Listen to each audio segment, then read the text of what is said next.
नमस्कार मेरी प्यारी लॉयल फैमिली, मैं हूं आपका दोस्त मनीष और स्वागत है आपका हमारे चैनल राज की बात पर। आज की कहानी आपके दिल की धड़कनें तेज कर देगी और आपको सोचने पर मजबूर कर देगी कि क्या हर इच्छा पूरी होना वाकई वरदान है या एक श्राप। तो वीडियो को अंत तक जरूर देखें। अगर आपको हमारी कहानी पसंद आए तो लाइक करें, अपने विचार कमेंट में जरूर लिखें और हाँ, चैनल को सब्सक्राइब करना ना भूलें, क्योंकि आपका हर सब्सक्रिप्शन हमें और भी गहरी, रहस्यमयी और सिहरन भरी कहानियां लाने की ताकत देता है। चलिए शुरू करते हैं। क्या आपको लगता है कि इस दुनिया में ऐसी भी जगहें हैं जहां इंसानों से ज्यादा भूतों की परछाइयां घूमती हैं? क्या एक श्राप वाकई किसी इंसान को इस हद तक बदल सकता है कि वो फिर कभी पहले जैसा ना रह पाए? क्या कोई आत्मा मौत के बाद भी हमारी दुनिया में जिंदा रह सकती है? अगर इन सवालों ने आपके दिल में डर की एक हल्की लहर उठा दी है तो होशियार हो जाइए, क्योंकि आज हम आपको ले चलेंगे भारत के सबसे रहस्यमय और श्रापित गांव मायोंग की एक सच्ची और डरावनी कहानी में। ये कहानी है 3 दोस्तों, अर्जुन, प्रिया और राहुल की। तीनों ने एक रहस्यमय केस की तह तक जाने के लिए मायोंग की ओर रुख किया था, लेकिन उन्हें क्या पता था कि वहां उनका सामना रूपबाला नाम की एक भयानक पिशाचिनी से होगा। वो आत्मा बस डराने के लिए नहीं, बल्कि अर्जुन की आत्मा को हमेशा के लिए कैद करने आई थी। अर्जुन मेहता एक होनहार युवा पत्रकार, तंत्र मंत्र और रहस्यमय घटनाओं पर स्टोरी करने के लिए जाना जाता था। उसे मायोंग के बारे में बहुत सी बातें सुनने को मिली थीं, तांत्रिक साधनाओं का अड्डा, गुमशुदा लोग और अजीब घटनाएं। यही सब जानने की जिज्ञासा उसे मायोंग ले आई। जैसे ही अर्जुन ने गांव की सीमाओं में कदम रखा, एक अजीब सी ठंडक उसके शरीर में दौड़ गई। हवा बहुत हल्की थी, लेकिन फिर भी उसकी गर्दन के पीछे कुछ रेंगता हुआ सा महसूस हो रहा था, जैसे कोई अदृश्य साया उसके बहुत करीब से गुजर रहा हो। गांव वाले थोड़े अलग से लग रहे थे, चुपचाप सहमे हुए, जैसे किसी अदृश्य डर की गिरफ्त में हो। अर्जुन ने कुछ स्थानीय लोगों से बात करने की कोशिश की, लेकिन ज्यादातर ने उसकी तरफ देखा भी नहीं। कुछ ने सिर झुका लिया, कुछ ने डर भरी नजरों से उसकी तरफ देखा। तभी एक बूढ़ा आदमी उसके पास आया। उसकी आंखों में थकान और डर साफ दिख रहा था। उसने कांपती हुई आवाज में कहा, बेटा, ज्यादा देर मत रुकियो यहाँ। मायोंग तुम्हारे जैसे लोगों के लिए नहीं है। अर्जुन थोड़ा चौंका, लेकिन उसने इसे अंधविश्वास मानकर नजरअंदाज कर दिया। लेकिन गांव का माहौल कुछ था उसमें जो ठीक नहीं लग रहा था। रिसर्च करते हुए अर्जुन को काली पहाड़ी नाम की एक जगह के बारे में पता चला। गांव के लोग इस नाम को सुनते ही चुप हो जाते थे। कुछ की आंखों में तो साफ साफ डर झलकने लगता। अर्जुन ने बाबा लक्ष्मण नाम के एक बुजुर्ग से इस पहाड़ी के बारे में पूछा। बाबा की आवाज कांप रही थी, जैसे वो उस जगह को याद करके ही डर गए हों। जो वहां गया वो लौट कर नहीं आया। मौत नहीं है वहां, कुछ और है, कुछ ऐसा जो आत्मा को खींच लेता है, उन्होंने बमुश्किल कहा। अर्जुन को इन बातों पर यकीन नहीं हुआ, लेकिन बाबा ने जो कहानियां सुनाई उनमें कहीं ना कहीं एक सच्चाई छुपी लग रही थी। किसी शिकारी की बात जो उस पहाड़ी पर गया था और फिर कभी नहीं लौटा। किसी साधु की कहानी जो वहां से लौटकर पागल हो गया। उस रात जब अर्जुन अपने कमरे में अकेला था, उसे कुछ अजीब सुनाई देने लगा। कोई दूर से फुसफुसा रहा था, फिर जैसे किसी के कदमों की आवाज उसके कमरे के पास से गुजरी। उसने खिड़की से बाहर झांका, लेकिन बाहर सिर्फ स्याह अंधेरा था। फिर अचानक एक ठंडी हवा का झोंका आया और मोमबत्ती बुझ गई। पूरे कमरे में अंधेरा छा गया। अर्जुन को लगा कि ये सब उसका वहम है, लेकिन उसका दिल तेज धड़कने लगा। कोई डर उसके भीतर बस चुका था। अगले दिन उसने और लोगों से बात की, लेकिन जैसे ही वह काली पहाड़ी की बात करता, सब या तो चुप हो जाते या डरकर पीछे हट जाते। क्या वाकई वहां कुछ है? अर्जुन के मन में सवाल उठने लगे। आखिरकार उसने तय किया कि वह काली पहाड़ी जाएगा, प्रिया और राहुल के साथ। रास्ता घना और डरावना था। पेड़ों की परछाइयां ऐसे हिल रही थीं जैसे कोई अदृश्य दैत्य वहां घूम रहा हो। ठंडी हवा में एक सरसराहट थी, जैसे कोई उनके कदमों की आहट सुनकर पीछा कर रहा हो। प्रिया ने कांपती आवाज में कहा, क्या तुम्हें लग रहा है कोई हमें देख रहा है? राहुल ने हल्की हंसी में जवाब दिया, हो सकता है कोई जानवर हो। पर तभी उनकी हंसी थम गई। सामने के रास्ते पर एक आकृति खड़ी थी, एक लड़की। उसके बाल लंबे और बिखरे हुए थे, जैसे बरसों से किसी ने कंघी न की हो। सफेद साड़ी पर मिट्टी और खून के निशान थे। वो जमीन पर नहीं खड़ी थी, हवा में हल्की सी तैरती हुई सी लग रही थी। बचाओ, प्लीज बचाओ, उसकी आवाज बेहद धीमी और दर्द भरी थी। अर्जुन उसके पास जाने ही वाला था कि उसके पैरों में जैसे जंजीरें बंध गईं। लड़की की आंखें लाल हो गईं, खून जैसी चमक लिए हुए, और अगले ही पल वो गायब हो गई। प्रिया की चीख जंगल में गूंज गई। तीनों जान बचाकर भागे। दौड़ते हुए अर्जुन का कैमरा गिर गया, लेकिन उन्हें उसका ध्यान तक नहीं रहा। गांव लौटते ही वहां के लोग जैसे पहले से ही उनका इंतजार कर रहे थे। मुखिया के चेहरे पर चिंता और डर दोनों थे। उसने कहा, तुम लोगों ने बहुत बड़ी गलती कर दी है, अब वो तुम्हें छोड़ने वाली नहीं। अर्जुन का दिमाग सवालों से भर गया था। वो डर के बावजूद सच्चाई जानना चाहता था। वो सीधा गया सोमदेव बाबा के पास, गांव का सबसे बुजुर्ग तांत्रिक। सोमदेव एक अंधेरे कमरे में आंखें बंद करके कुछ बड़बड़ा रहे थे। कमरा धुएं और धूप की गंध से भरा था। अर्जुन ने धीमे स्वर में पूछा, बाबा ये सब क्या है? वो लड़की कौन थी? और काली पहाड़ी, क्या सच में वहां कुछ है? बाबा ने धीरे से आंखें खोली। उनकी आंखों में ऐसा सन्नाटा था जो आत्मा को भीतर तक चीर दे। उन्होंने कहा, वो रूपबाला थी, एक आत्मा नहीं, श्राप है। वो मायोंग से जुड़ी है, और अब शायद तुम भी। कमरा और भी ठंडा हो गया था। अर्जुन समझ गया था ये कहानी अब किसी और मोड़ पर जा रही है। कमरे में घुसते ही अर्जुन की नजर चारों ओर गई। दीवारों पर अजीब प्रतीकों से भरी पेंटिंग्स टंगी थीं, जिनमें कुछ तो इंसानी शक्लें भी झलक रही थीं, मगर विकृत और डरावनी। कमरे में धूप की एक तीखी, लगभग सड़ी हुई गंध फैली थी, जैसे किसी ने पूजा में इस्तेमाल की चीजें यहां सालों से छोड़ दी हों। अर्जुन ने सामने बैठे वृद्ध साधु सोमदेव को देखा, जिनकी आंखों में कुछ ऐसा था जो उसने पहले कभी नहीं देखा था, जैसे उन्होंने बहुत कुछ सहा हो, बहुत कुछ देखा हो। अर्जुन ने धीमे स्वर में कहा, बाबा, मैंने काली पहाड़ी पर एक लड़की देखी थी, वो कुछ अलग थी। उसकी आंखें जैसे मुझे देख रही हों। सोमदेव ने गहरी सांस ली, जैसे कोई बोझिल याद फिर से उभर आई हो। उनकी आवाज में अब गंभीरता थी। तुमने उसे देख लिया अर्जुन, अब वह भी तुम्हें देख चुकी है। ये सुनते ही अर्जुन की पीठ में सिहरन दौड़ गई, उसके हाथ कांपने लगे। सोमदेव ने धीरे से एक पुरानी तांबे की पट्टी निकाली। उस पर अजीब तरह के तांत्रिक मंत्र खुदे हुए थे, जिन्हें देखकर अर्जुन की आंखें चौड़ी हो गईं। फिर बाबा ने कहानी शुरू की। रूपबाला कोई साधारण औरत नहीं थी। उन्होंने कहा, 200 साल पहले मायोंग की सबसे ताकतवर तांत्रिक मानी जाती थी।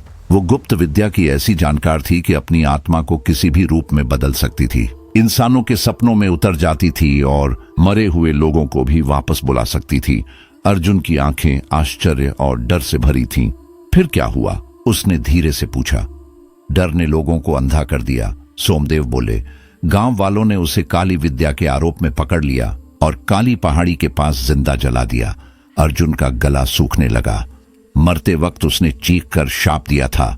सोमदेव ने कहा, अब उनकी आंखें किसी और ही दुनिया में खो गई थीं।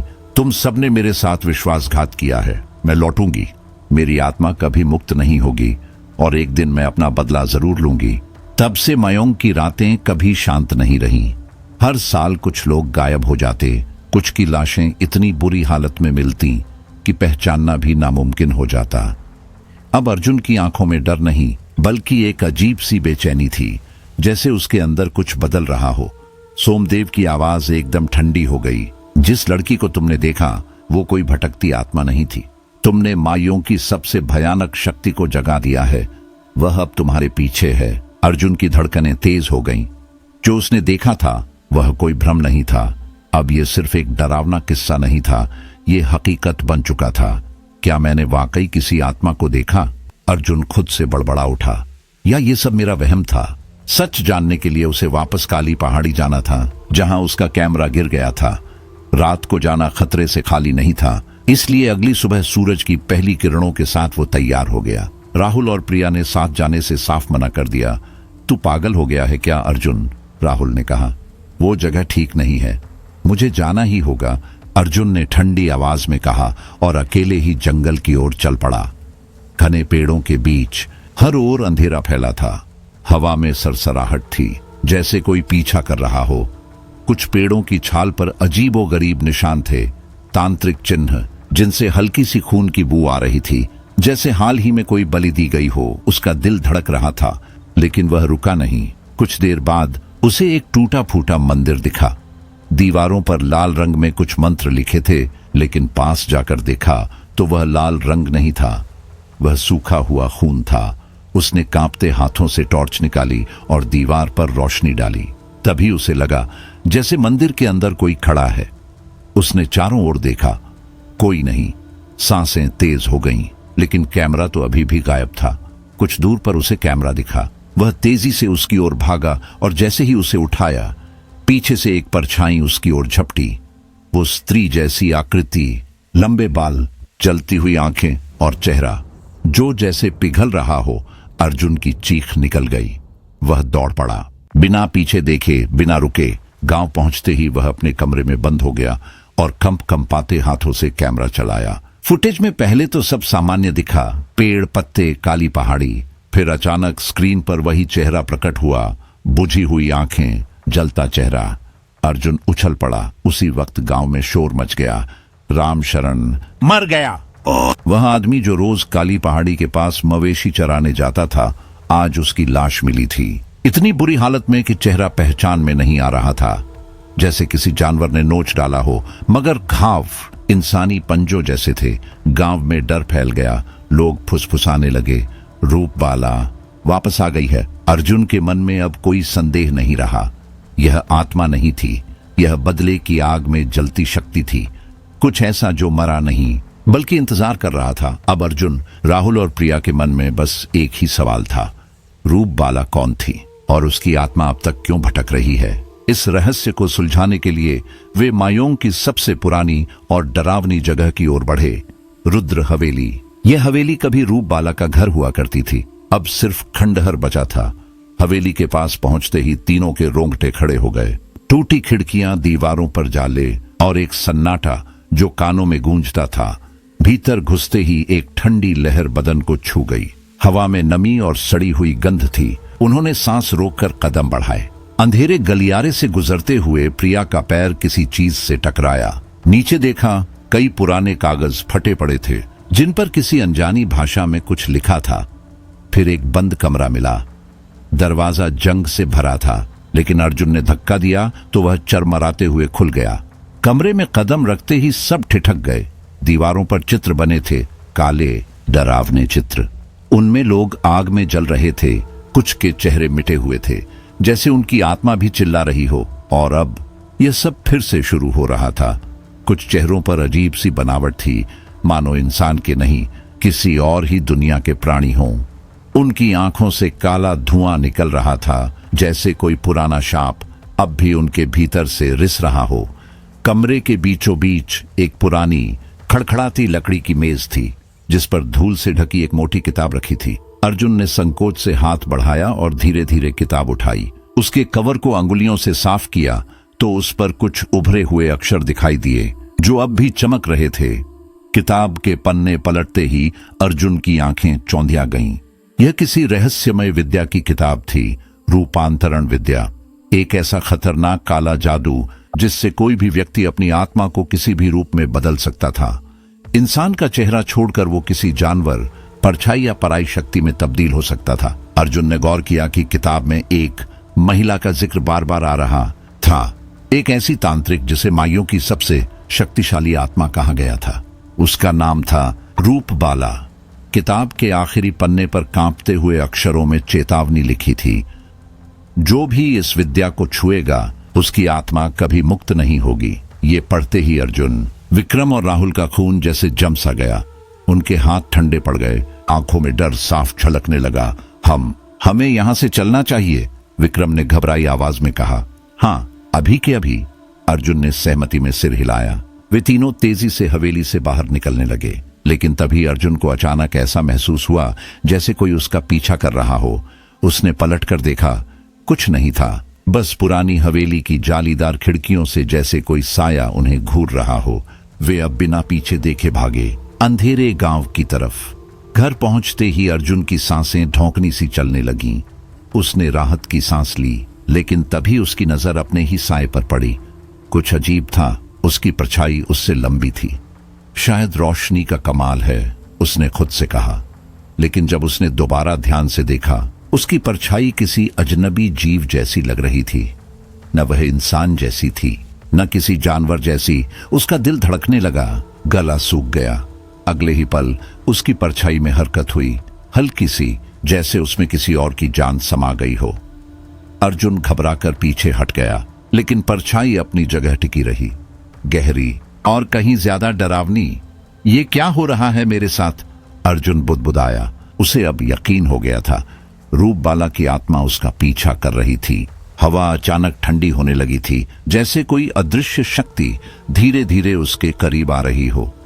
अर्जुन को तब से अजीब अजीब चीजें महसूस होने लगी थीं। जब से वह रुद्र हवेली से लौटा था, उसे लगता कोई उसका पीछा कर रहा है। जब भी आईने में देखता, उसकी परछाई कुछ अलग दिखती, कभी ज्यादा लंबी, कभी उसका आकार बदलता, कभी उसकी हरकतों में देर होती, जैसे कोई परछाई को कंट्रोल कर रहा हो। शुरुआत में उसने इसे वहम समझा, लेकिन जब यह रोज रोज होने लगा तो बेचैनी बढ़ती चली गई। इसी दौरान गांव में एक और खौफनाक हादसा हुआ। गंगाराम, जो हर रोज नदी किनारे मछली पकड़ता था, अचानक लापता हो गया। जब गांव वाले उसे खोजने निकले तो उसकी लाश गांव के बाहर एक पुराने पीपल के पेड़ के नीचे मिली।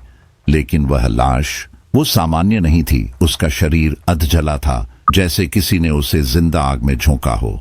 उसकी आंखें पिघल चुकी थीं और चेहरा ऐसा लगा जैसे मरने से पहले उसने कोई ऐसा भयावह दृश्य देखा हो जिसकी कल्पना भी डरावनी हो। गांव में खुसर पुसर शुरू हो गई। ये पिशाचिनी का काम है। रूपबाला लौट आई है, किसी ने फुसफुसाया। अब अर्जुन और उसके दोस्तों को भी यकीन हो चला था कि ये सब किसी बुरी आत्मा का असर है। उन्होंने तय किया कि गांव के सबसे पुराने तांत्रिक बाबा लक्ष्मण से मिलना चाहिए। बाबा लक्ष्मण गांव से थोड़ी दूरी पर एक गुफा में रहते थे। वहां हमेशा धूनी जलती रहती थी और अंदर एक अजीब सी गर्माहट थी, जैसे वहां कुछ और भी मौजूद हो। जब अर्जुन और उसके दोस्त वहां पहुंचे तो बाबा पहले से ही जैसे उनकी राह देख रहे थे। उन्होंने आंखें बंद की और कहा, तुमने देख लिया जो नहीं देखना चाहिए था। तुमने उस आत्मा को छेड़ा है जो सदियों से बंधी हुई थी। अर्जुन ने कांपती आवाज में उन्हें सब कुछ बताया। रुद्र हवेली, वह किताब, वह औरत जिसकी आंखों से धुआं निकल रहा था और पीछा करती परछाई। बाबा ने गहरी सांस ली। रूपबाला, वह अब जाग चुकी है। वह उन्हीं का पीछा करती है जो उसके राज को जानने की कोशिश करते हैं। वह तब तक पीछा नहीं छोड़ेगी जब तक तुम्हारी आत्मा पूरी तरह उसकी कैद में न चली जाए। अर्जुन का चेहरा सफेद पड़ गया, उसकी आंखों में डर साफ दिख रहा था। बाबा लक्ष्मण ने उसे एक ताबीज दिया और कहा, इसे हमेशा अपने पास रखना। यह तुम्हें थोड़ा बहुत बचा सकेगा, लेकिन पूरी तरह नहीं। अर्जुन और उसके दोस्त चुपचाप लौट आए, लेकिन अर्जुन नहीं जानता था कि उस रात क्या होने वाला था। रात का वक्त था। हवा में एक सिहरन थी। अर्जुन अपने कमरे में अकेला बैठा था। कमरे की दीवारों पर चुप्पी छाई थी, लेकिन उसे लग रहा था जैसे कोई कोने में खड़ा सांसें ले रहा हो। खिड़की का पर्दा धीरे धीरे हिलने लगा। बिना हवा के अर्जुन की नजर आईने पर गई और वहां उसने जो देखा, उसकी रीढ़ में ठंड दौड़ गई। उसकी परछाई अब भी खिड़की की ओर देख रही थी, जबकि वह खुद पीछे मुड़ चुका था। ये कैसे हो सकता है? उसकी आवाज कांप रही थी। जैसे ही उसने दोबारा देखा, उसकी परछाई हिलने लगी, लेकिन वह खुद बिल्कुल स्थिर था। अर्जुन चीखने ही वाला था कि तभी कमरे में सरसराहट गूंजने लगी। वह डरते डरते पीछे मुड़ा और वहां दरवाजे के पास वही लड़की खड़ी थी जिसे उसने काली पहाड़ी पर देखा था। उसके लंबे गीले बाल चेहरे पर झूल रहे थे। आंखें लाल थीं, खून जैसी गहरी लाल। वह बिना पलक झपकाए अर्जुन को घूर रही थी, जैसे उसकी आत्मा को भीतर से चीर डालना चाहती हो। अर्जुन का शरीर सुन्न हो गया। वह हिलना चाहता था, लेकिन जैसे उसका शरीर पत्थर बन चुका था। लड़की ने धीरे धीरे उसकी ओर कदम बढ़ाए। उसके हर कदम के साथ कमरे की हवा और ठंडी होती जा रही थी। अर्जुन को जली हुई मांस की बदबू आने लगी थी। उस रात अर्जुन की दुनिया हमेशा के लिए बदल गई और वह अब जान चुका था, खेल अब शुरू हुआ है। अर्जुन ने पूरी ताकत लगाकर कुछ कहने की कोशिश की, लेकिन उसके होंठ जैसे पत्थर बन गए थे। आवाज तो दूर, सांस लेना भी मुश्किल हो रहा था। उसकी आंखों के सामने वो लड़की धीरे धीरे बदलने लगी। पहले उसकी त्वचा काली पड़ने लगी, जैसे कोई जहर पूरे शरीर में फैल रहा हो। फिर उसकी आंखों से काला धुआं उठने लगा। चेहरा बिगड़ता चला गया। नाक पिचक गई, होंठ फटने लगे और आंखें, उनकी जगह बस दो गहरे गड्ढे थे जिनमें से लाल रोशनी टिमटिमा रही थी। तूने मुझे देख लिया, अब तू सिर्फ मेरा है। एक अजीब गूंजती हुई आवाज पूरे कमरे में तैर गई। अर्जुन का शरीर जैसे लकवा मार गया हो। वह हिल तक नहीं सका, बस उस भयानक आकृति को अपनी तरफ बढ़ते हुए देखता रहा। उसकी सांसें तेज हो गईं, पर बदन में जैसे जान ही न रही हो। वो पिशाचिनी आगे बढ़ी और अर्जुन का गला पकड़ लिया। उसकी उंगलियां बर्फ सी ठंडी थीं, लेकिन उनसे जैसे कोई अजीब सी ऊर्जा खींच रही थी, जैसे वो अर्जुन की जान चूस रही हो।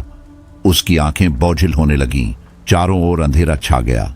उसे लगा ये उसका आखिरी पल है। तभी बाहर से किसी के भागने की आवाज आई, तेज कदमों की धमक। अर्जुन, राहुल की आवाज थी। दरवाजा खोलो। अर्जुन ने पूरी हिम्मत जुटाकर चीखने की कोशिश की और उसी पल दरवाजा खुला। कमरे की लाइट जल उठी और पिशाचिनी गायब हो गई। अर्जुन थरथराता हुआ जमीन पर गिर पड़ा, जैसे किसी ने उसकी आत्मा निचोड़ ली हो। राहुल और प्रिया उसके पास दौड़कर आए। क्या हुआ अर्जुन? तुम्हारा चेहरा इतना सफेद क्यों है? प्रिया की आवाज में घबराहट थी। अर्जुन बोल नहीं सका। उसका गला अब भी बर्फ की तरह ठंडा था। उसकी आंखों के सामने अब भी वही चेहरा घूम रहा था, रूप बाला का चेहरा। अब सब कुछ साफ था। ये कोई भटकी आत्मा नहीं थी, ये एक श्रापित पिशाचिनी थी और उसने अर्जुन को चुन लिया था। कमरे की हवा अब भी ठंडी थी। अर्जुन ने नीचे झांका तो वहां और भी डरावना कुछ देखा। फर्श पर गहरे जले हुए काले निशान थे, बिल्कुल उसी जगह जहां कुछ देर पहले वो पिशाचिनी खड़ी थी। राहुल और प्रिया अब भी कुछ समझ नहीं पा रहे थे, लेकिन अर्जुन जान चुका था रूपबाला अभी भी यहीं कहीं थी और वो किसी भी कीमत पर पीछा नहीं छोड़ेगी। अब अर्जुन, राहुल, प्रिया और गांव का साहसी लड़का देवांश इस रहस्य को सुलझाने के लिए तैयार हो चुके थे। उन्हें पता था कि ये कोई साधारण आत्मा नहीं, मायोंग की सबसे खतरनाक पिशाचिनी का श्राप था।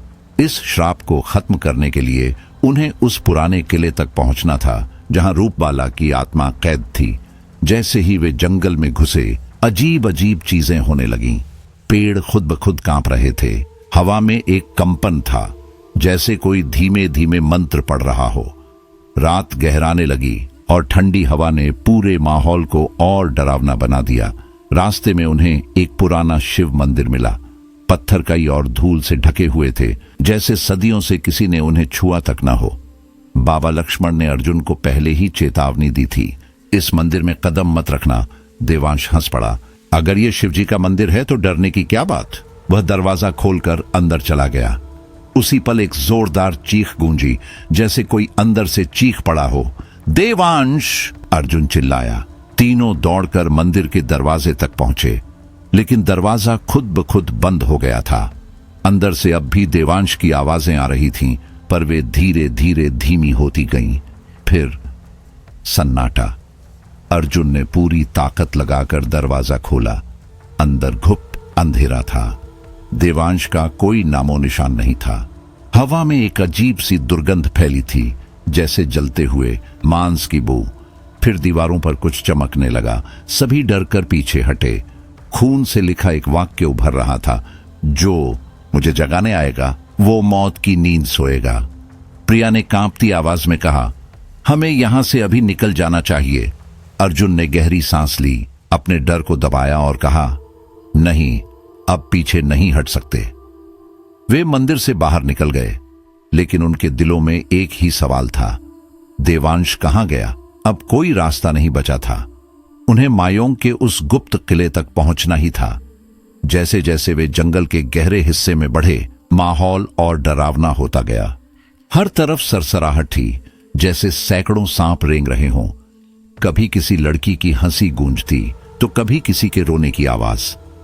राहुल ने डरते हुए कहा, हमें यहां नहीं आना चाहिए था। नजरअंदाज करो।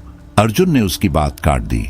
तभी अंधेरे में एक जोड़ी लाल चमकती आंखें दिखाई दी। भूखी, क्रोधित प्रिया कांप गई। उसने अर्जुन का हाथ कसकर पकड़ लिया। वो देखो। उसकी उंगली एक छायादार आकृति की ओर इशारा कर रही थी। वो आकृति पहले दूर थी, लेकिन कुछ ही पलों में वे उसके सामने खड़ी थी। अब वे चेहरा साफ देख सकते थे। रूपबाला। उसकी खाल जली हुई थी, होंठ सड़े हुए और आंखों से काले धुएं की लकीरें निकल रही थीं। तुमने मेरी शांति भंग की है, अब मैं तुम्हारी आत्मा लूंगी। उसकी आवाज गूंजती हुई किसी अंधे कुएं से आती जान पड़ती थी। राहुल और प्रिया डर के मारे पीछे हटने लगे, लेकिन अर्जुन खड़ा रहा। उसने बाबा लक्ष्मण का दिया ताबीज गले से निकाला और जोर से मंत्र पढ़ा। एयूएम नमः शिवाय। रूप बाला चीखने लगी। उसका चेहरा और भी डरावना हो गया, लेकिन वह गायब नहीं हुई। वह एक काले धुएं में घुलती हुई जंगल के अंधेरे में समा गई। हम बच गए? राहुल ने हांफते हुए कहा, लेकिन अर्जुन चुप रहा। उसकी आंखें अब भी जंगल के अंधेरे में टिकी थीं। वह जानता था खेल अभी बाकी था, यही तो बस शुरुआत थी। अर्जुन की धीमी आवाज हवा में गूंज उठी। कुछ ही मिनटों में वे तीनों किले के दरवाजे तक पहुंच गए। ये एक बेहद पुराना और विशाल किला था, जिसकी दीवारें जगह जगह से ढह चुकी थीं। दीवारों में दरारें थीं, जिनमें से पेड़ पौधे उगाए थे। वर्षों से ये जगह वीरान थी, लेकिन उसके सन्नाटे में भी एक अजीब सी सरसराहट थी, जैसे कोई छुपकर उन्हें देख रहा हो। जैसे ही वे दरवाजे के करीब पहुंचे, अर्जुन के कदम रुक गए। उसका दिल जोर जोर से धड़कने लगा। हमें यहीं आना चाहिए था क्या? प्रिया ने फुसफुसाते हुए पूछा। उसकी आवाज में साफ डर था। अर्जुन ने कोई जवाब नहीं दिया। उसने बस दरवाजे को हल्का सा धक्का दिया। लकड़ी की दरवाजा चरमराता हुआ खुला, लेकिन जैसे ही वे अंदर जाने को हुए, उनकी सांसें थम गईं। दरवाजे के ठीक ऊपर देवांश का शव लटका हुआ था। उसकी आंखें बाहर को निकली हुई थीं, शरीर आधा जला हुआ था। ऐसा लग रहा था जैसे किसी ने उसे बेरहमी से मारा हो, यातनाओं से भरा अंत। उसकी छाती पर नाखूनों की गहरी खरोंचें थीं और होठों पर अब भी किसी आखिरी चीख की छाप जमी हुई थी। प्रिया की चीख निकल गई। राहुल चौंक कर कई कदम पीछे हट गया। अर्जुन की टांगें कांपने लगीं। नहीं, ये नहीं हो सकता। वो तो थोड़ी देर पहले हमारे साथ था। अर्जुन बुदबुदाया, जैसे खुद से लड़ रहा हो। तभी एक अजीब सी हंसी हवा में गूंज उठी, गहरी गूंजती हुई, असली और फिर भी परे दुनिया की। तुम सब अब मेरे पास आ गए हो, अब वापस जाना नामुमकिन है। अर्जुन ने धीरे धीरे ऊपर देखा। किले की टूटी दीवारों के पीछे कोई खड़ा था। उसकी लाल चमकती आंखें अंधेरे में जल रही थीं और वो उन्हें घूर रहा था। रूप बाला। अर्जुन ने बमुश्किल नाम लिया। वही आत्मा जिसके बारे में सिर्फ कहानियां थीं। किले के अंदर घुसते ही एक कड़ाके की ठंड ने उन्हें घेर लिया। ये ठंड मौसम की नहीं थी, ये किसी अदृश्य डर की मौजूदगी थी। हर दीवार धूल से ढकी थी, मकड़ियों के जाले झूल रहे थे और दीवारों पर अजीब जले सले तांत्रिक चिन्ह खुदे हुए थे, जैसे सदियों पहले कोई भयानक अनुष्ठान यहीं हुआ हो। यहां रहना ठीक नहीं है, प्रिया ने कांपती आवाज में कहा, लेकिन अब हम पीछे नहीं हट सकते। अर्जुन ने धीरे से जवाब दिया, खुद को शांत करने की कोशिश करते हुए। वे एक बड़े कमरे तक पहुंचे। वहां एक पुरानी मूर्ति रखी थी, किसी देवी की प्रतीक जैसी। मूर्ति के सामने एक लोहे की प्लेट थी, जिस पर संस्कृत में कुछ खुदा हुआ था। अर्जुन ने जैसे ही प्लेट उठाई, पूरा कमरा अंधेरे में डूब गया। चारों तरफ ठंडी हवा चलने लगी। वो हवा नहीं थी, जैसे किसी अदृश्य शक्ति की सांसें उन्हें छू रही हों। तभी एक गूंजती आवाज कमरे में गूंजी, तुमने मुझे फिर से जगा दिया है, अब कोई भी सुरक्षित नहीं रहेगा। प्रिया ने अर्जुन का हाथ कसकर पकड़ लिया। राहुल धीरे धीरे पीछे खिसकने लगा। फिर मूर्ति की आंखों से लाल गाढ़ा खून टपकने लगा। दीवारें कांपने लगी, जैसे पूरा किला जीवित हो उठा हो। अर्जुन ने जल्दी से प्लेट वापस रखने की कोशिश की, लेकिन अब देर हो चुकी थी। किले की गहराई से एक परछाई उभरने लगी। वो धीरे धीरे आकार लेने लगी और सामने आ खड़ा हुआ एक बूढ़ा डरावना तांत्रिक। उसकी आंखें जलते कोयले जैसी थीं और दाढ़ी ऐसे हिल रही थी जैसे धुएं की लहरें हों। तुम कौन हो? अर्जुन ने कांपते हुए पूछा। मैं भैरवनाथ, वह बोला, आवाज मानो जमीन के नीचे से उठ रही हो। रूप बाला का गुरु। प्रिया और राहुल के होश उड़ गए। भैरवनाथ मायोंग का सबसे कुख्यात काला तांत्रिक, उसी की आत्मा अब उनके सामने थी। रूपबाला सिर्फ एक पिशाचिनी नहीं थी, भैरवनाथ बोला। वो चुनी हुई आत्मा थी। प्राचीन शक्तियों ने उसे अमृतत्व दिया था। अमृत? लेकिन वो तो मारी गई थी। अर्जुन ने चौंक कर पूछा। भैरवनाथ जोर से हंसा। वो कभी मरी ही नहीं। हर 100 साल में उसे 7 लोगों की बलि चाहिए होती है, तभी वो जिंदा रहती है। और यही वजह है कि मायोंग में हर साल लोग गायब होते हैं। राहुल का चेहरा सफेद पड़ गया। मतलब इस साल की बलि हम हैं? उसकी आवाज कांप रही थी। भैरवनाथ ने सिर झुकाकर जवाब दिया, हां, और अब तुमने मुझे जगा दिया है। अब सिर्फ एक ही रास्ता है। उससे पहले कि रूपबाला अपनी बलि पूरी करे, तुम्हें उसे रोकना होगा, नहीं तो मायोंग हमेशा के लिए उसकी गिरफ्त में चला जाएगा। अब अर्जुन को सब समझ आ गया था।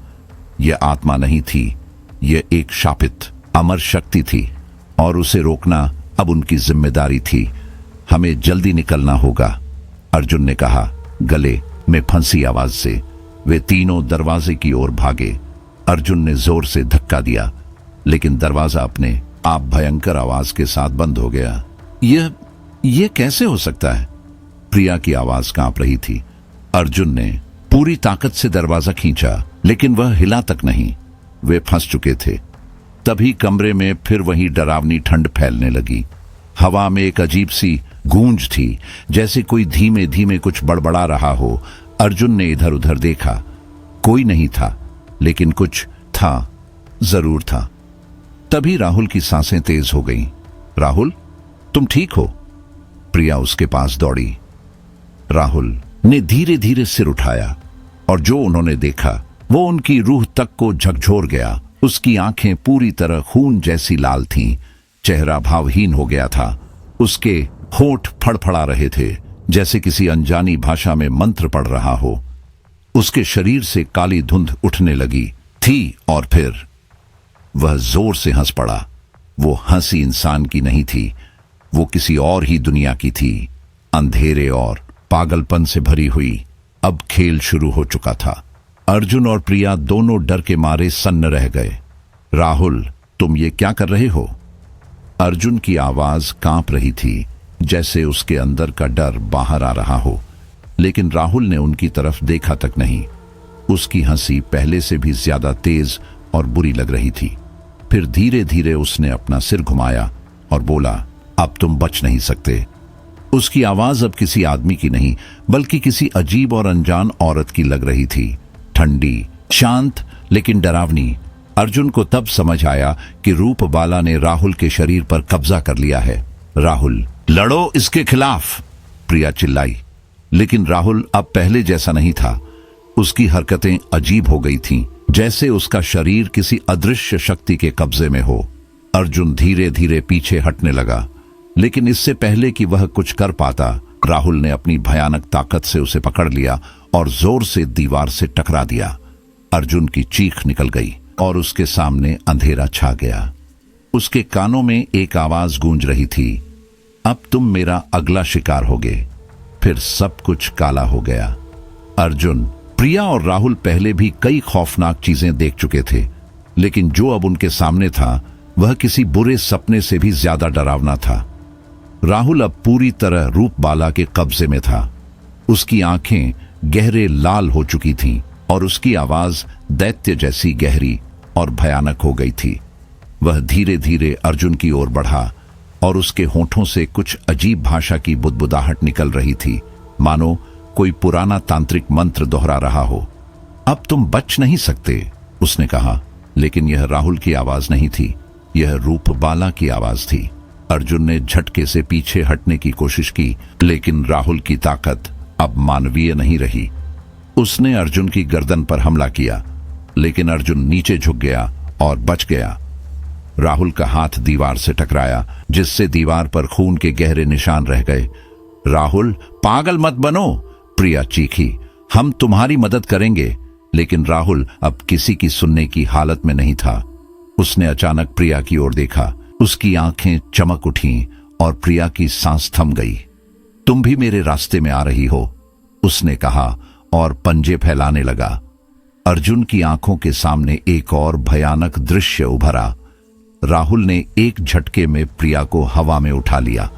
प्रिया छटपटाई, उसकी चीख पूरे किले में गूंज रही थी। राहुल के हाथों से निकलती काली ऊर्जा ने उसकी सांसें घुटने लगीं। नहीं! अर्जुन ने गुस्से में अपनी जेब से भैरवनाथ की तांत्रिक माला निकाली और बिना सोचे समझे उसे राहुल के गले में डाल दिया। जैसे ही माला राहुल के शरीर से टकराई, वह जोर से कांपने लगा और दर्द से चीखा। आवाज किले में गूंज उठी। राहुल के शरीर से निकली काली ऊर्जा एक धुएं के बादल में बदल गई। वह तड़पते हुए जमीन पर गिर पड़ा और धीरे धीरे सामान्य होने लगा। राहुल बेहोश था, लेकिन अर्जुन जानता था कि खतरा अभी भी टला नहीं था। तभी भैरवनाथ की आत्मा प्रकट हुई। उनकी आंखों में चिंता और गुस्सा दोनों झलक रहे थे। अर्जुन, तुम्हें अब सच जानना होगा, उन्होंने कहा। रूपबाला सिर्फ बलि लेना नहीं चाहती, वह कुछ बड़ा करने की योजना बना रही है। अर्जुन ने उलझन भरे स्वर में पूछा, क्या वह और क्या कर सकती है? भैरवनाथ की आत्मा ने धीरे धीरे जवाब दिया, नव चेतना तंत्र। नव चेतना तंत्र? प्रिया ने एक साथ कहा। भैरवनाथ ने सिर हिलाया। यह तंत्र सिर्फ सबसे शक्तिशाली तांत्रिकों के लिए होता है। अगर कोई इसे पूरा कर ले तो वह न केवल मायोंग की बल्कि पूरे संसार की सबसे शक्तिशाली तांत्रिक बन सकता है। रूपबाला यही तंत्र पूरा करना चाहती है और इसके लिए उसे सिर्फ एक चीज चाहिए, कुल देवता का रक्त। अर्जुन का दिल तेजी से धड़कने लगा। कुल देवता का रक्त? इसका क्या मतलब है? भैरवनाथ की आंखों में एक अजीब चमक आई। तुमने कभी सोचा है कि रूपबाला बार बार तुम्हें मारने के बजाय जिंदा क्यों छोड़ रही थी? क्योंकि उसे तुम्हारी जरूरत है। अर्जुन के पैरों तले जमीन खिसक गई। नहीं, यह कैसे हो सकता है? भैरवनाथ ने गहरी सांस ली। तुम माइयों के कुल देवता के वंशज हो। तुम्हारे खून में वही शक्ति है जो इस तंत्र को पूरा करने के लिए जरूरी है। अगर रूपबाला तुम्हें अपने वश में कर ले तो वह अजेय हो जाएगी। अर्जुन की सांसें थम गईं। अब उसे पूरी तरह समझ आ चुका था रूपबाला की असली योजना क्या थी। किले के अंदर घना अंधेरा फैल चुका था। रूपबाला की डरावनी हंसी गूंज रही थी। उसकी काली छाया चारों ओर तांडव मचा रही थी।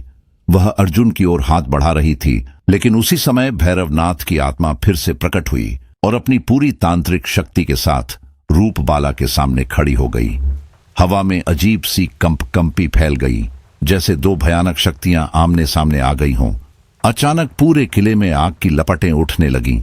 दीवारों पर तांत्रिक चिन्ह चमकने लगे और हवाएं इतनी तेज हुईं कि आसपास के पेड़ जड़ से उखड़कर गिरने लगे। अर्जुन, प्रिया और देवांश किनारे खड़े थे। ये भयानक युद्ध देख रहे थे, लेकिन एक बात साफ थी, रूपबाला लगातार और भी शक्तिशाली होती जा रही थी। भैरवनाथ ने अपने मंत्रों से आग की लपटें बढ़ाईं, लेकिन रूपबाला ने एक झटके में उन्हें काली धुंध में घेर लिया। तुम मुझे नहीं रोक सकते, रूपबाला गरजी। अब मुझे कोई भी शक्ति हरा नहीं सकती। उसने भैरवनाथ पर काले जादू से हमला किया। भैरवनाथ का शरीर तेजी से कांपने लगा। उनकी आत्मा कमजोर हो रही थी। अर्जुन घबराया, लेकिन तभी भैरवनाथ ने उसकी ओर देखा और गहरी आवाज में कहा, अर्जुन, रूपबाला को मारने का सिर्फ एक तरीका है। तुम्हें उसके असली शरीर को जलाना होगा, जो अभी भी इस किले के अंदर कहीं छुपा हुआ है। अर्जुन और प्रिया की सांसें तेज हो गईं। जैसे ही उन्होंने यह बात सुनी, वे बिना कोई और सोचे किले के सबसे गहरे हिस्से की ओर भागे। चारों तरफ घना अंधेरा और रहस्यमय साए मंडरा रहे थे। किले की पुरानी ठंडी दीवारों से कहीं कहीं खून टपक रहा था और हवा में कहीं से कुछ अजीब सी करवटें, जैसे किसी ने चीख मारी हो, गूंज रही थीं। अर्जुन का दिल जोर जोर से धड़क रहा था। उसके मन में डर और चिंता दोनों एक साथ उबाल रहे थे। अगर वे बाला का असली शरीर नहीं खोज पाए तो सब कुछ खत्म हो जाएगा। जैसे ही वे किले की गहरी सुरंग में घुसे, एक भयानक दृश्य ने उनके कदम ठहरवा दिए। राहुल, जो कभी उनका दोस्त था, अब उनके सामने खड़ा था, लेकिन वह पहले जैसा नहीं दिख रहा था। उसकी आंखें पूरी तरह काली थीं, उसकी पूरी बॉडी अकड़ी हुई लग रही थी और उसकी आवाज इतनी भयानक हो गई थी कि सुनकर रोंगटे खड़े हो जाएं। कहां जा रहे हो अर्जुन? राहुल की आवाज अब एक डरावनी गहरी गूंज की तरह थी। राहुल, तुम्हें इस जाल से बाहर आना होगा। रूपबाला तुम्हारा इस्तेमाल कर रही है, प्रिया ने डर के मारे चीखते हुए कहा। लेकिन राहुल ने सिर्फ एक ठंडी, खौफनाक मुस्कान दी। फिर अचानक वह हवा में उछला और अर्जुन पर टूट पड़ा। अर्जुन ने खुद को बचाने के लिए जैसे तैसे पलटा, लेकिन राहुल की ताकत अब किसी इंसानी सीमा से बाहर थी। उसकी उंगलियां लंबे पंजों जैसी नुकीली हो गई थीं और वह इतनी तेजी से हमला कर रहा था कि अर्जुन को संभलना मुश्किल हो रहा था। अर्जुन खुद से सवाल करता रहा, क्या वह अपने पुराने दोस्त को बिना मारे पार पा सकता है? वक्त तेजी से बीत रहा था। रूपबाला की शक्ति हर पल बढ़ रही थी। अगर उसने जल्दी फैसला नहीं लिया तो सब खत्म हो जाएगा। किले के अंदर अंधेरा और भी गहरा हो गया था। हवा में एक अजीब सड़ी गली सी गंध फैल रही थी, जैसे किसी ने यहाँ काले तंत्र मंत्र किए हों। अर्जुन, प्रिया और राहुल के बीच संघर्ष भयंकर था। राहुल अब पूरी तरह से इंसान नहीं रह गया था। उसकी आंखें काली और खाली हो चुकी थीं और उसके चेहरे पर एक भयावह क्रूर मुस्कान थी। उसकी आवाज एक गहरे खाली गड्ढे से आ रही थी। तुम मुझसे बच नहीं सकते, राहुल ने कहा और एक झटके में अर्जुन को जोर से हवा में उछाल दिया। अर्जुन जमीन पर गिरा और दर्द से कराह उठा। उसके दिमाग में चक्कर लग रहे थे। कैसे वह अपने ही दोस्त से लड़ रहा था। प्रिया डर से कांप रही थी, लेकिन उसने हिम्मत जुटाई और अर्जुन की ओर देखा। हमें जल्दी करना होगा, नहीं तो सब खत्म हो जाएगा। अर्जुन को अचानक रुद्र हवेली के तहखाने की बात याद आई। उसने पढ़ा था कि किले के नीचे एक गुप्त सुरंग है जहां रूपबाला का असली शरीर छुपा है। हमें किले के नीचे जाना होगा, उसने घबराहट में कहा, लेकिन राहुल उन्हें जाने नहीं देना चाहता था। उसने अपने हाथ उठाए और अचानक हवाओं में अजीब मंत्र गूंजने लगे। चारों तरफ गाढ़ा अंधेरा छा गया और एक भयावह ताकत ने अर्जुन और प्रिया को उठाकर दीवार से टकरा दिया। अब कोई नहीं बचेगा, राहुल की आवाज गूंज उठी। अर्जुन हार मानने वाला नहीं था। उसने हिम्मत जुटाई और तेजी से दौड़ पड़ा। प्रिया भी उसके पीछे पीछे भागी। राहुल जमीन पर रेंगता हुआ उनके पीछे पीछे आया, लेकिन अर्जुन ने तेजी से गुप्त दरवाजा खोल दिया और संकरी सुरंग में कूद गया। वहां सामने एक गहरी ठंडी गुफा थी। गुफा के अंदर एक कांच का ताबूत रखा था जिसमें एक लड़की सोई हुई थी। अर्जुन का दिल तेजी से धड़कने लगा। यह रूपबाला का असली शरीर है, उसने कांपते हुए कहा। अर्जुन ताबूत खोलने की कोशिश कर रहा था कि अचानक एक जोरदार झटका लगा और राहुल गुफा के अंदर छलांग लगाकर आ पड़ा। मैं तुम्हें जिंदा नहीं छोड़ूंगा, राहुल चिल्लाया और अर्जुन का गला पकड़कर उसे हवा में उठा लिया। अर्जुन की सांसें थमने लगीं। उसके सामने अंधेरा छाने लगा। प्रिया यह सब देखकर डर गई, लेकिन उसने हिम्मत जुटाई। उसने गुफा में पड़े तांत्रिक चाकू को उठाया, आंखें बंद कीं और पूरी ताकत से राहुल के सिर पर वार किया। राहुल दर्द से चीख पड़ा। अचानक उसकी बॉडी से एक काली छाया निकली और गुफा की दीवारों में समा गई। राहुल अब मुक्त हो चुका था। अर्जुन गिरते ही एक जलती हुई मशाल उठाया और ताबूत पर फेंक दी। आग ने तेजी से कांच के ताबूत को घेर लिया और रूपबाला की लाश जलने लगी। पूरे किले में चीखें गूंजने लगीं। रूपबाला की आत्मा जलती हुई लाश से बाहर निकलकर हवा में तैरने लगी। उसकी चीखें इतनी भयानक थीं कि गुफा की दीवारें हिलने लगीं। नहीं, ये नहीं हो सकता। अर्जुन ने अपनी आंखें बंद कर लीं। अब सब खत्म हो चुका था। आखिरी चीख के साथ रूपबाला की आत्मा हमेशा के लिए खत्म हो गई। अंधकार धीरे धीरे छंटने लगा। जैसे ही उसकी आत्मा राख बन गई, पूरे किले में हलचल मच गई। दीवारें हिलने लगीं, फर्श कांप उठा और एक भयानक गर्जना के साथ सब कुछ टूटने लगा। लेकिन उसी वक्त भैरवनाथ की आत्मा एक आखिरी बार प्रकट हुई। उसकी आंखों में शांति थी, चेहरे पर हल्की मुस्कान। तुमने मेरा अधूरा काम पूरा कर दिया अर्जुन। अब यह श्राप हमेशा के लिए खत्म हो चुका है। उसकी आवाज गूंज उठी। फिर एक पल में उसकी आत्मा प्रकाश में बदलकर आकाश में विलीन हो गई। अर्जुन, प्रिया और राहुल ने एक दूसरे को देखा। वे जीवित थे, लेकिन जानते थे कि वहां ज्यादा देर रुकना अब खतरे से खाली नहीं था। किले की छत गिरने लगी। चारों ओर धूल और धुआं भर गया। भागो, अर्जुन चिल्लाया। तीनों पूरी ताकत से दौड़े। पत्थर गिर रहे थे, जमीन फट रही थी और किला अपने अंतिम समय में था। अर्जुन ने प्रिया का हाथ मजबूती से पकड़ा और उसे बाहर खींचा, जबकि राहुल उनके पीछे दौड़ रहा था। किस्मत से वे सुरंग से बाहर निकलने में कामयाब हुए। जैसे ही वे किले के बाहर निकले, पूरे किले ने एक जोरदार धमाके के साथ धूल और राख में तब्दील हो गया। अब सब कुछ सचमुच खत्म हो चुका था। अर्जुन ने धीरे से लंबी सांस ली और अपने चारों ओर घने जंगल की ओर देखा। हवा अब उस भारीपन से हल्की लग रही थी जो पहले महसूस होती थी। उस माए की रातों का डर जो जैसे उसकी रूह में बस गया था, अब कहीं दूर छूट चुका था। जब वे गांव वापस आए तो सब कुछ उतना ही सामान्य लग रहा था जितना कि हमेशा होता था। गांव वाले खुश थे। वे नहीं जानते थे कि अर्जुन, प्रिया और राहुल कितने बड़े खतरे से बचकर आए थे, लेकिन तीनों जानते थे कि वे मौत के मुंह से निकलकर लौटे थे।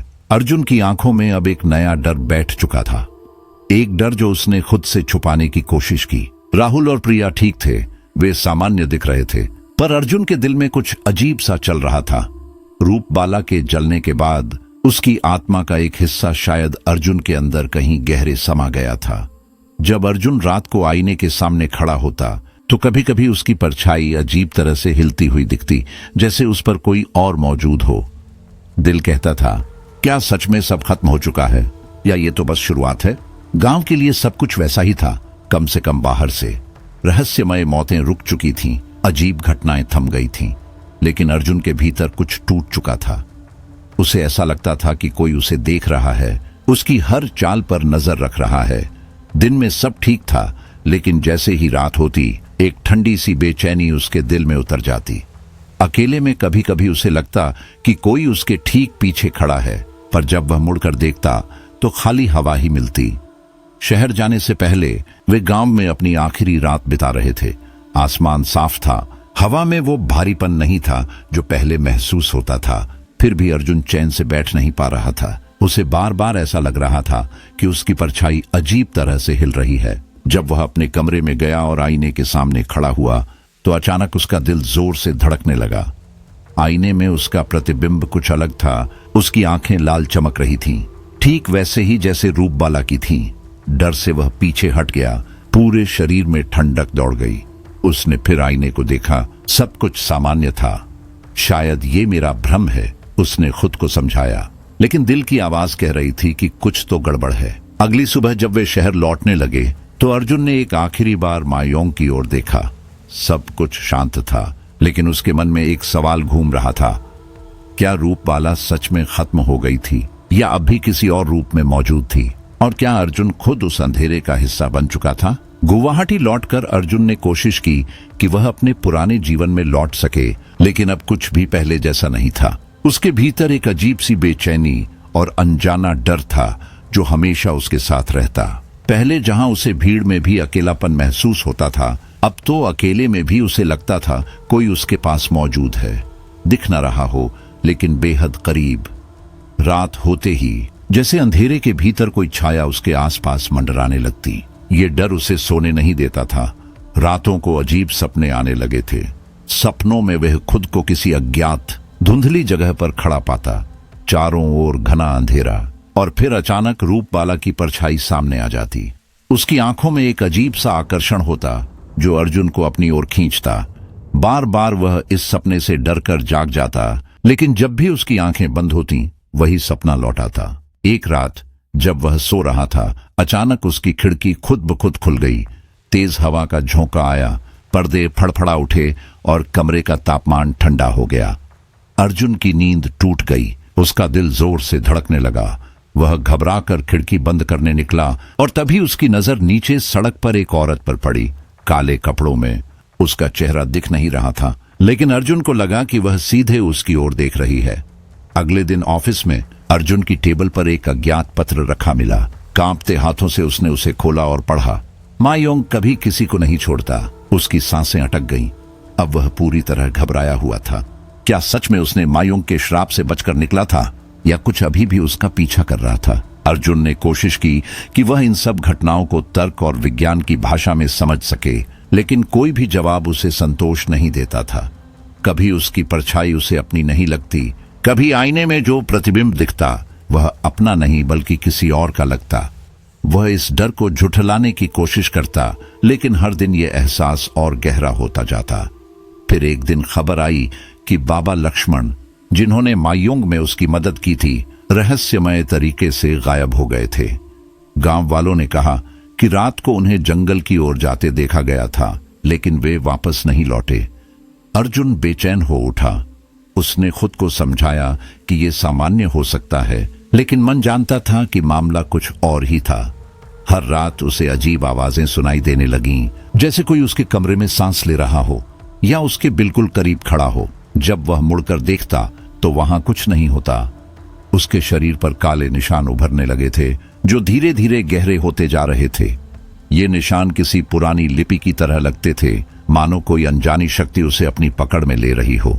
एक रात जब वह अपने लैपटॉप पर मायोंग पर लिखी रिपोर्ट देख रहा था, अचानक स्क्रीन झिलमिला गई। पहले स्क्रीन पर धुंधला अंधेरा छा गया, फिर रूपबाला का चेहरा चमक उठा।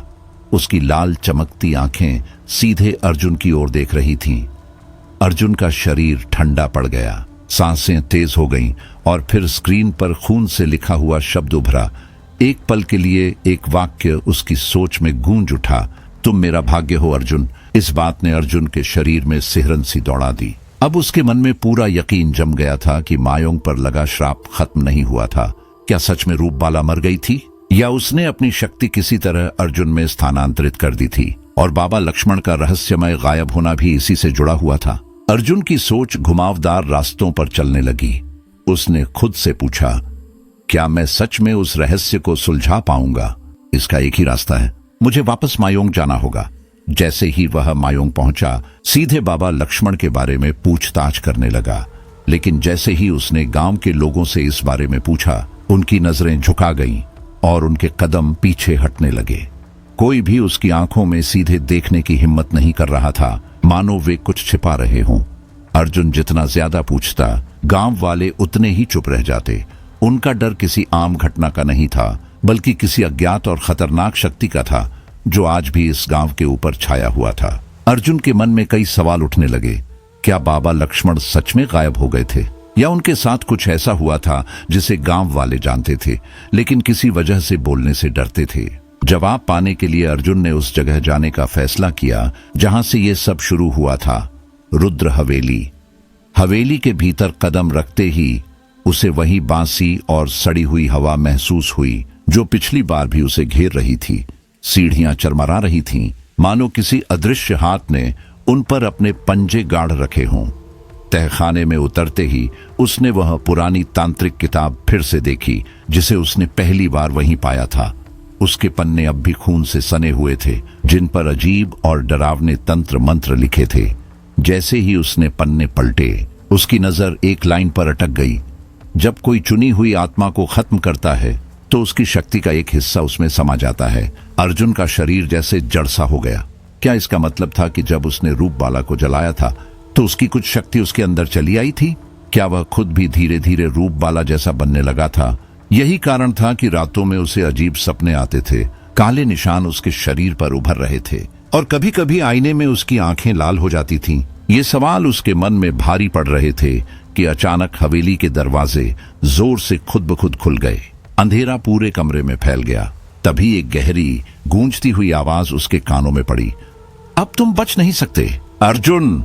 अर्जुन तेजी से मुड़ा और जो उसने देखा उसने उसकी रूह तक हिला दिया।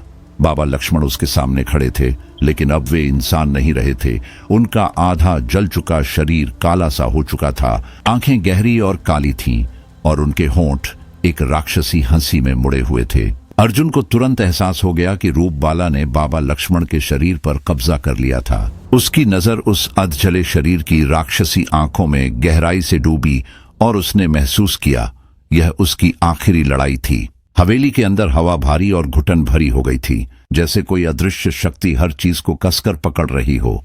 अचानक रूपबाला की आत्मा गरज उठी, तुम सोचते हो कि मुझे खत्म कर सकते हो अर्जुन, मैं तुम्हारे अंदर हूं। उसके अगले शब्द सुनते ही बाबा लक्ष्मण का शरीर तेजी से बदलने लगा। उनकी त्वचा काली पड़ गई, चेहरे की हड्डियां उभर आईं और उनका मुंह एक भयानक चीख के साथ खुला जिससे चारों ओर अंधेरा फैल गया। अर्जुन ने फौरन अपने गले से भैरवनाथ की दी हुई तांत्रिक माला निकाली और मंत्र पढ़ने लगा। जैसे ही उसने पहला शब्द बोला, उसके शरीर में भयंकर जलन फैल गई। ऐसा लग रहा था मानो उसके अंदर कोई भयानक शक्ति छटपटा रही हो, बाहर निकलने की कोशिश कर रही हो।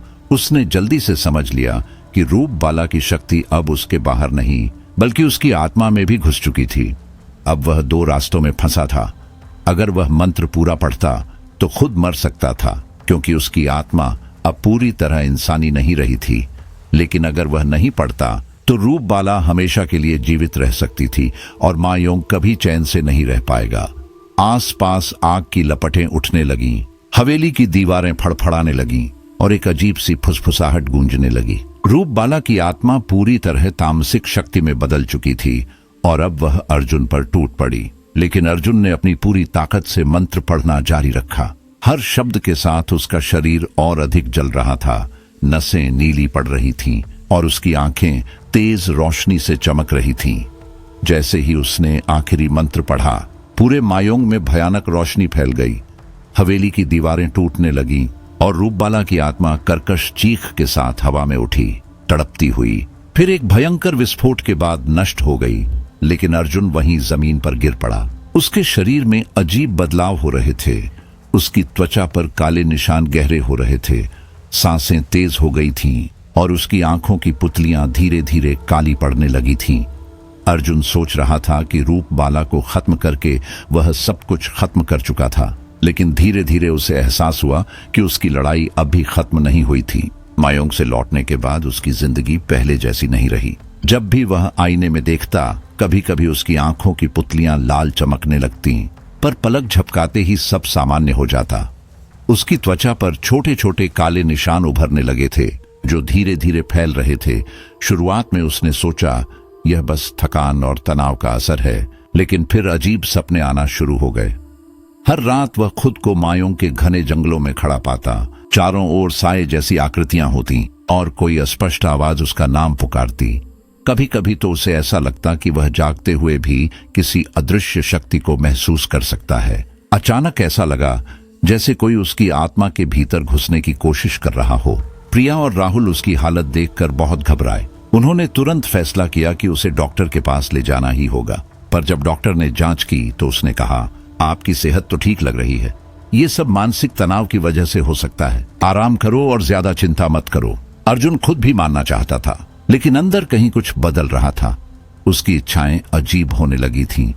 कभी कभी उसे बिल्कुल अंधेरे में बैठना अच्छा लगता, बिना किसी वजह के घंटों रात के आसमान को घूरता रहता। कानों में जैसे हवा में कोई सिसकने जैसी आवाजें गूंजती थीं, मायों की हवाएं, जैसे वह अभी भी उस रहस्यमयी जगह पर हो। और यह सब शहर के बीच हो रहा था। फिर एक रात जो उसकी जिंदगी बदल गई। आधी रात को अचानक उसकी आंखें खुली, लेकिन वह अपने बिस्तर पर नहीं था। वह खुद को चलते चलते अपने घर के बाहर पाया। सड़कें सुनसान, हवा में एक अजीब ठंडक थी।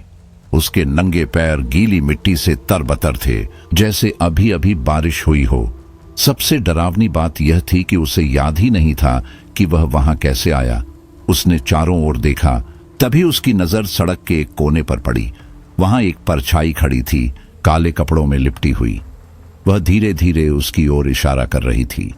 अर्जुन को लगा उसकी आंखों में वही भूख थी जो रूपबाला की आंखों में होती थी। उसका दिल तेजी से धड़कने लगा। जैसे ही वह पलटकर भागना चाहता था, एक आवाज कानों में गूंजी, तू अब मायोंग का हिस्सा बन चुका है। अर्जुन का शरीर अपने आप मायोंग की ओर बढ़ने लगा। वह खुद को रोक नहीं पा रहा था। उसके कदम किसी अज्ञात ताकत के वश में थे। बिना सोच समझे वह फिर से मायोंग के जंगल में पहुंच गया, जहां उसने और उसके दोस्तों ने रूपबाला को खत्म किया था। चारों ओर वही सन्नाटा था, लेकिन इस बार हवा में एक अजीब गर्माहट थी, जैसे कोई चीज अभी भी जल रही हो। अर्जुन आगे बढ़ा और पुराना श्मशान घाट देखा, जहां उन्होंने रूपबाला का असली शरीर आग के हवाले किया था। लेकिन जब उसने राख को देखा तो उसका दिल धड़कने लगा। राख अभी भी गर्म थी, जैसे उसमें कोई हलचल हो रही हो, जैसे कोई अब भी वहां जिंदा हो। तभी एक पुराने खंडहर के पास उसने एक तांत्रिक ग्रंथ का अधूरा पन्ना देखा। वह पीला और जला हुआ था, समय की मार झेल चुका। कांपते हाथों से उसने उसे उठाया और पढ़ना शुरू किया। जो कोई भी अभिशप्त आत्मा को नष्ट करता है, वह स्वयं अभिशप्त हो जाता है। अर्जुन के होश उड़ गए। क्या इसका मतलब था कि रूपबाला की आत्मा अब उसके अंदर समा चुकी थी? उसकी नजर फिर राख पर गई। उसे ऐसा लगा कि राख में एक चेहरा उभर रहा था, रूपबाला का चेहरा। उसकी लाल लाल आंखें अब भी वैसी ही भूखी और ठंडी थीं। अर्जुन को तभी समझ आया, यह सब रूपबाला की योजना थी। वह मरकर भी मरना नहीं चाहती थी। उसने अपनी आत्मा को किसी दूसरे शरीर में स्थानांतरित करने का तरीका खोज लिया था और वह नया शरीर था अर्जुन। यही वजह थी कि अर्जुन को लगातार अजीब सपने आ रहे थे। उसकी आंखें लाल हो रही थीं और त्वचा पर निशान उभर रहे थे। वह धीरे धीरे रूप बाला की तरह बदलता जा रहा था। अर्जुन को अब सचमुच समझ आ गया कि अगर उसने जल्द कुछ न किया तो वह हमेशा के लिए मायोंग की नई पिशाचिनी बन जाएगा। उसका शरीर अब पूरी तरह रूप बाला के वश में था। उसकी आंखें रक्त सी लाल हो चुकी थीं। जब उसने हाथ उठाया तो पास रखी चीजें अपने आप हिलने लगीं। उसकी आवाज में भी अजीब कंपन था, जैसे वह अब अर्जुन नहीं कोई और था। गुरु अद्वैतानंद ने घबराए बिना तुरंत तांत्रिक चक्र बनाया और अर्जुन को उसके अंदर बैठने को कहा। अगर तुम्हें खुद को बचाना है तो यह अनुष्ठान पूरा करना होगा। पर अर्जुन अब खुद पर काबू नहीं रख पा रहा था। रूप बाला की आत्मा पूरी तरह उसके शरीर में समा चुकी थी। अचानक उसकी हंसी गूंज उठी। यह उसकी हंसी नहीं थी, रूप बाला की थी। अब कोई मुझे नहीं रोक सकता, अर्जुन चीखा और हवा में एक अजीब कंपन दौड़ गया। गुरु अद्वैतानंद ने तेजी से अंतिम तांत्रिक मंत्र पढ़ना शुरू किया। उनके शब्दों के साथ ही पूरे स्थान पर ऊर्जा फैलने लगी। अर्जुन दर्द से चिल्लाया। उसके शरीर में आग जल रही थी, लेकिन यह केवल उसका दर्द नहीं था। यह रूप बाला की आत्मा थी जो छोड़ना नहीं चाहती थी। अर्जुन की चेतना और रूप बाला की आत्मा के बीच भयानक संघर्ष चल रहा था। गुरु अद्वैतानंद ने आखिरी मंत्र पढ़ा और अर्जुन के सामने एक आखिरी विकल्प था, या तो खुद को खत्म कर दो या हमेशा के लिए रूप बाला बन जाओ। अर्जुन ने पूरी ताकत से मंत्र दोहराया।